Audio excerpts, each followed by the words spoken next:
Maintenant, je vais passer à calculer FGA. Donc, pour FGA,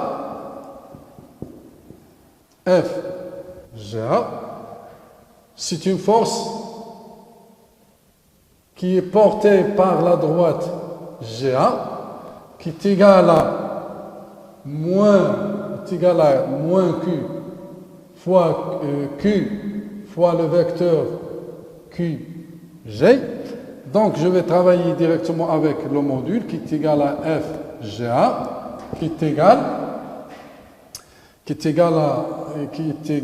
à FGA est égal à le module de cette charge fois le module de cette charge. Donc, c'est Q grand Q sur 4pi epsilon 0, la distance entre les deux qui correspond à R0. Donc, cette distance R0 est égale à cette distance-là, est égale à cette distance-là. Donc, R0, c'est cette distance-là.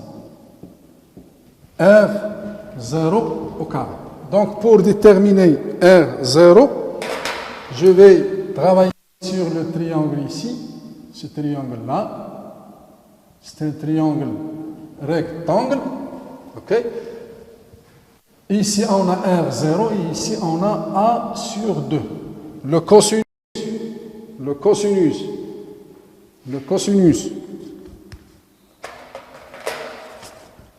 Je vais noter ça. Donc, alpha, bêta, gamma. OK? Le cosinus de gamma à quoi est égal? On a cosinus de gamma à quoi est égal? C'est le côté adjacent sur l'hypoténuse, c'est-à-dire A demi sur R0. Et ici, gamma, c'est la moitié de alpha, qui est égal à bêta. Donc, gamma est égal à bêta. Donc, c'est cosinus de bêta, qui est égal à cosinus de pi sur 6. Et le cosinus de pi sur 6, à quoi est égal? C'est racine carrée de 3 sur 2. Ce qui implique ici, R0 à quoi est égal? Je peux simplifier par 2 R0. Ça sera égal à Q sur racine carrée. R0 est égal à Q sur racine carrée de 3. D'où FGA est égal à petite q, grande Q sur 4pi epsilon 0, R0 au carré. R0 au carré, ça c'est A. R0 au carré, donc c'est A carré fois 3. OK? Ça d'une part. D'autre part, à partir de cette équation-là, donc l'équation 1, ce qu'il va me donner, il va me donner que F de BC est égal à moins F de GA, ce qui implique qu'on a l'égalité des deux modules de F. Donc c'est F BC est égal à F GA.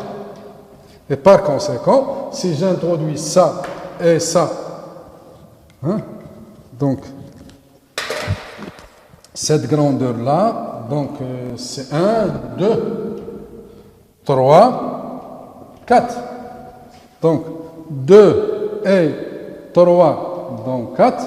Ce qu'il va me donner, il va me donner que Q, grande Q, 3 sur 4 pi epsilon 0 A carré est égal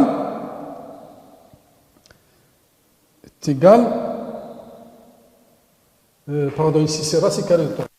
C'est racine carrée de 3. Racine carrée de 3 est égal à racine carrée de 3 Q carré sur 4 pi epsilon 0 A carré. Donc, je peux simplifier par des termes multiplicatifs. Donc, je peux simplifier par 4 pi epsilon 0 R carré, par racine carrée de 3 et par Q. Et par conséquent, qu'est-ce que j'aurai?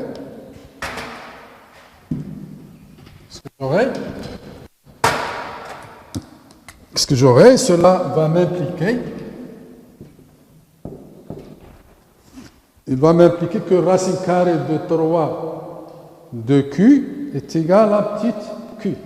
Et on vous demande de chercher grande Q, ce qui implique grande Q à quoi est égal à Q sur racine carrée de 3. Donc, on a répondu à la première partie. On passe maintenant à calculer la force électrostatique qui s'exerce sur la charge plus grande Q qui se situe sur G. Donc, pour cela, je vais essayer d'effacer ici pour que le schéma soit un peu clair. Voilà. Voilà. Donc, en ce point-là, G, on a interaction entre les différentes charges extérieures. Mon système étudié, c'est Q qui se trouve en point G, c'est-à-dire grande Q. Donc, la force exercée ici, ça sera dirigé vers le haut. La force ici, vers le point C, donc bien sûr en appliquant la loi de Coulomb. Ça, c'est la force exercée par A sur G. Ici, c'est la force exercée par C sur G. Et ici, c'est la force exercée par B sur G. OK? Donc, le bilan, le système étudié, c'est mon grand G. Donc, le bilan des forces, à quoi est égal? Donc, bilan des forces,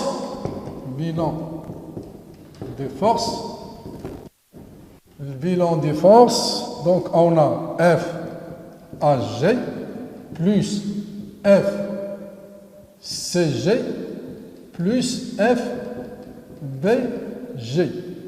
À quoi est égal? C'est ça la question demandée. À quoi est égal la résultante de toutes les forces exercées sur ma charge Q? OK? Donc, je peux faire ici, par principe de superposition, je peux additionner ces deux forces-là. Elles vont me donner la force F. OK? Donc, c'est F A C plus F B G. À quoi est égal? OK? Vu ici la symétrie, les modules des différentes forces sont égaux. Donc le module de la force FAG est égal à le module de FCG est égal à le module de FBG. OK? Qui est égal à grand F. OK?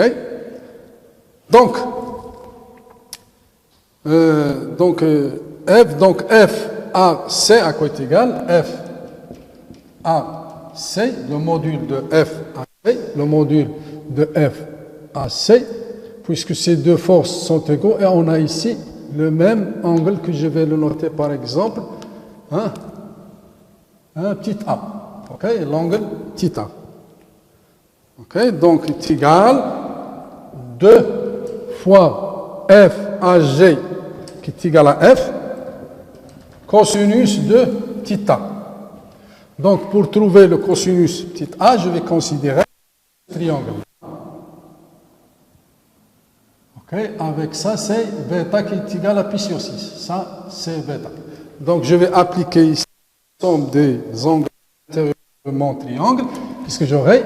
J'aurai cet angle que je ne le connais pas, c'est A, plus, ici l'angle, c'est pi sur 2, plus bêta, ok, bêta à quoi est égal à pi sur 6, qui est égal à pi, ce qui implique A à quoi est égal à pi moins pi sur 2 moins pi sur 3, pi sur 6, qui est égal à 6, donc c'est pi moins 3 pi moins, donc c'est 6p moins 3p moins pi. Ça va me donner ici 6p moins 4 de pi sur 3, sur 6 c'est pi sur 3. Donc, cosinus, ça sera égal à 2f cosinus de pi sur cosinus de pi sur 3, c'est quoi? C'est 1 demi. Donc, c'est égal à 2f multiplié par 1 demi. Je peux simplifier ça. Et comme ça, j'ai démontré que f à c est égal à f. OK? Donc la force F à C,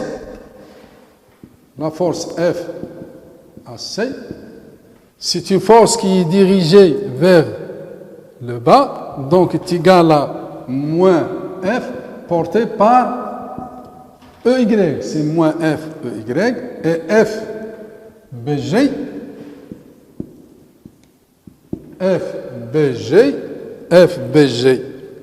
BG est là le même module F, mais qui est dirigé en haut, vers le haut, donc porté par le vecteur EY. Et par conséquent, la somme, ce qui implique la somme de F AC plus F BG est égal, ça plus ça est égal à vecteur 0.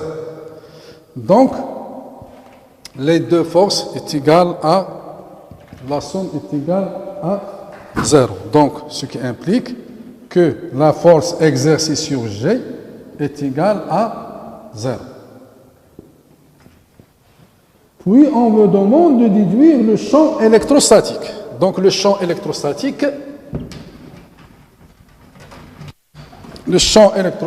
on a la relation qui relie la force et le champ électrostatique. On a Fg est égal à Qg qui est égal à grand Q fois EG. Ça est égal à 0, ce qui implique que EG est égal à Fg sur Q, donc EG est égal à 0.